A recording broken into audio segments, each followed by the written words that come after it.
ब्रज में लोट लगवा देना, वहां से राधे राधे गाता हुआ ही आएगा। बोले आज भी भक्ति महारानी वृंदावन में नृत्य करती हैं, साक्षात निवास करती हैं। कहते हैं महाराज एक समय की बात है कि एक महात्मा जी थे, गृहस्थी महात्मा थे। उन महात्मा जी का पुत्र था, बड़ा कुटिल था, बड़ा कामी था। और बड़े कुटिल कामी होने के पश्चात उसने मुझसे अपने भगवान का नाम कभी नहीं लिया, कभी भूल करके भी नहीं गाया। जब भगवान का नाम उसने कभी नहीं गाया, भगवान का नाम नहीं लिया, महात्मा चिंतन करने लगे कि मैं तो दूसरों को उपदेश देता हूं और अपने पुत्र के मुख से ही भगवान का नाम नहीं निकलवा पा रहा हूं।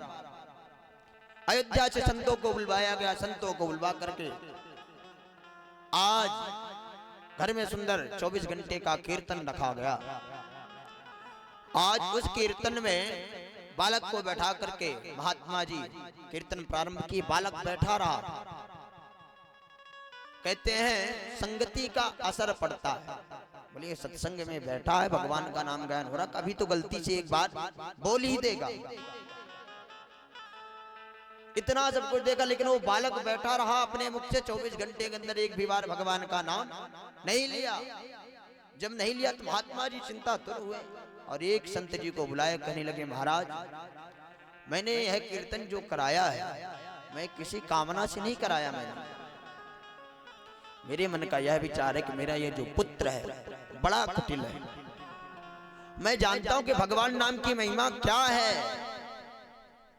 बोले भगवान नाम की महिमा क्या है मैं जानता हूं, लेकिन महाराज मैं ये चाहता हूं कि मेरे पुत्र के मुख से एक बार भगवान का नाम निकल जाए। महात्मा जी ने कहा ठीक है। अब जब सारे महात्मा कीर्तन समाप्त हुआ, वहां से चलने लगे तो वो महात्मा जी गेट के पीछे छिप गए। जब वह बालक वहां से उठा और उठ करके बाहर निकलने लगा, बाहर आने लगा, तब महात्मा जी ने पकड़ लिया। बालक ने कहा अरे बाबा क्यों पकड़ रहे हो, क्या चक्कर है। बाबा ने कहा बेटा सब चक्कर यही है। बोले तो बताओ तो सही। बोले अंदर चलो। महात्मा जी पकड़ करके अंदर ले आए। बोले हाँ बाबा बोलो क्या बात है। बाबा ने कही मोको एक दक्षिणा चाहिए तो थे। बोले क्या बात की दक्षिणा। कहते मैंने 24 घंटे कीर्तन किया है और 24 घंटे कीर्तन में तूने एक भी बार भगवान का नाम नहीं लिया। मैं ये चाहता हूं कि तू दक्षिणा में एक बार मुझे किसी भगवान का नाम लेकर के दे दे।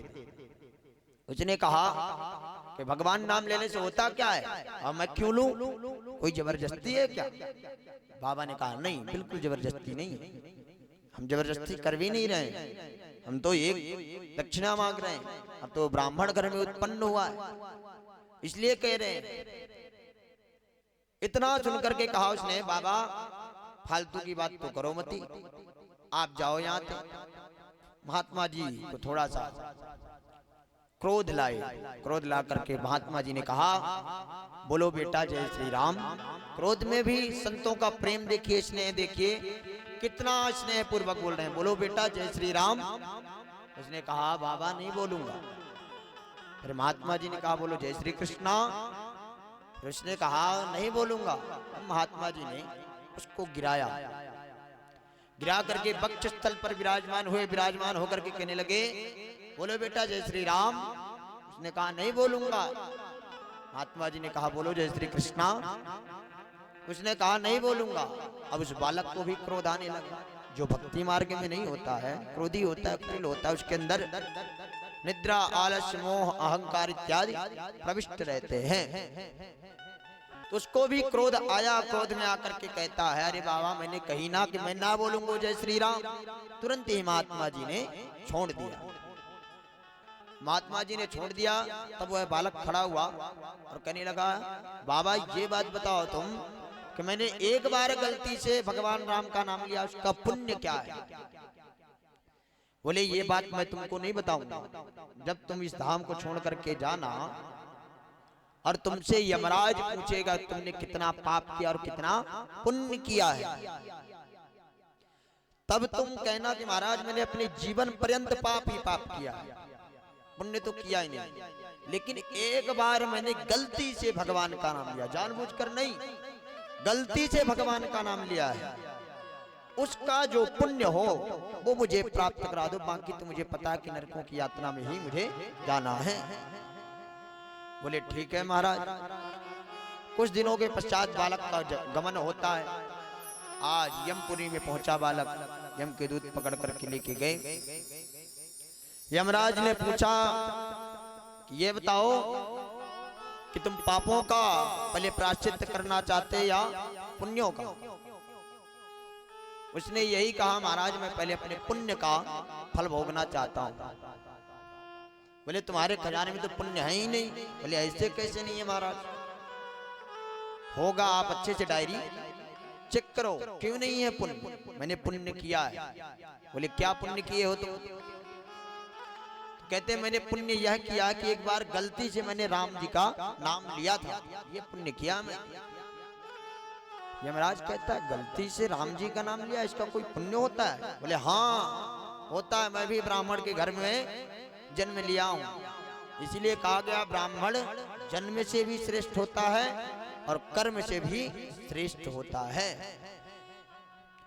आज इतना देख करके यमराज बारंबार कहने लगा कि एक बार राम नाम लेने के क्या पुण्य होंगे। यमराज को भी नहीं पता कि एक बार भगवान नाम लिया उसका पुण्य क्या है।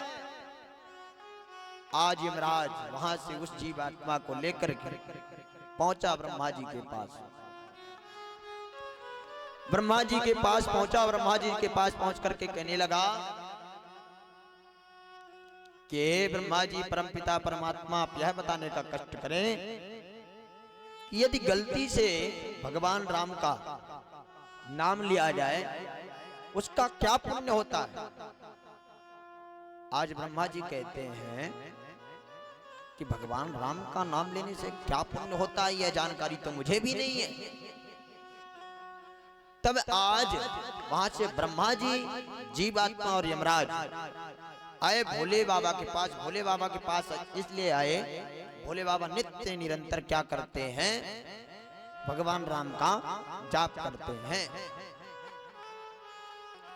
तो कहते हैं महाराज आज ये यहां से निकले, भोले बाबा के पास पहुंचे, भोले बाबा के पास पहुंच करके प्रणाम किया और प्रणाम करके पूछने लगे हे भोले बाबा आप नित्य निरंतर भगवान राम के नाम का जप करते हो, आप यह बताने का कष्ट करें कि एक बार यदि गलती से भगवान राम का नाम लिया जाए उसका क्या पुण्य होगा। इतना जब सुना तो सुन करके कहने लगे भोले बाबा राम न सकहि नाम गुण गाए और जानत तुम्हें तुम्हें हो जाई। कहते हैं राम जी अपने नाम का गुण खुद ही नहीं बता सकते हैं। राम न सकहि नाम गुण गाई और जानत तुम्हें तुम्हें हो जाई। जो राम जी को जान गया है वो राम जी के समान बन जाता है, राम जी के आचरणों को स्वीकार करने लग जाता है। इतना जब सुने तो वहां से भोले बाबा, ब्रह्मा जी, जीवात्मा, यमराज चारों लोग कहां पहुंचे, भगवान विष्णु के पास। और वहां पहुंचे, पहुंच करके चारों लोगों ने प्रश्न किया कि महाराज एक बार यदि गलती से भगवान राम का नाम लिया जाए उसका पुण्य क्या है। तो आज भगवान विष्णु कहते हैं क्या बोले कि गलती से यदि भगवान राम का नाम मुख में आ जाए तो उसका पुण्य क्या है। माता लक्ष्मी चरण दबा रही थी, तुरंत ही माता लक्ष्मी से बोले चरण छोड़ो और उठ करके दौड़ते हुए आए और बोले किसने भगवान राम का नाम गलती से लिया एक बार। तब यमराज, शंकर जी और ब्रह्मा जी ने बताया इस जीवात्मा ने लिया। तुरंत ही परमात्मा उस जीवात्मा को पकड़ करके अपने हृदय से लगा लिए, बोले कि भगवान राम का नाम यदि गलती से एक बार जीव ले ले उसका यही पुण्य है, तुझे वैकुंठ प्राप्त हो जाता है। बोले महाराज इस प्रकार से देखे और देख करके बोले भगवान नाम का क्या महिमा है। बोले राम नाम जब हम लेते हैं, कहते हैं राज शब्द जो है वो है 27वां, और इसमें मात्रा कौन सी डली है? दूसरी। बताइएगा, थोड़ा सा हम पढ़े लिखे कम है। राज शब्द जो है वो है 27वां, और मात्रा कौन सी डली है? बड़ी या की डली है ना। 27 2 कितने हो गए?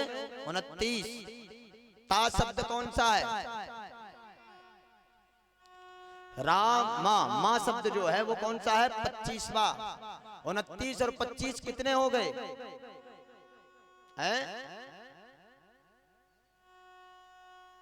54। 54 हुए। एक बार हमने राम नाम का जप किया तो 54 बार का जाप हो गया। यदि हमने 2 बार राम राम कहा तो कितनी बार का जाप हुआ? 108 बार का। 108 बार का जाप हुआ। बोले यदि महाराज हम राम राम ना कह करके सीताराम कहें तो? बोले इसी प्रकार से सीता माता का भी है कि जो सा शब्द है वो है शायद 26वां, और इसमें जो बड़ी मात्रा चढ़ी है वो है 4थी। तो 26 4 कितने हुए? बताओ, आप लोग तो पढ़ते हो, पढ़े लिखे हो, जोर से बोलो। कितने हुए? 30। और ता शब्द कौन सा है? स्कूल जाते हो कि नहीं? नहीं जाते। ता शब्द कौन सा है?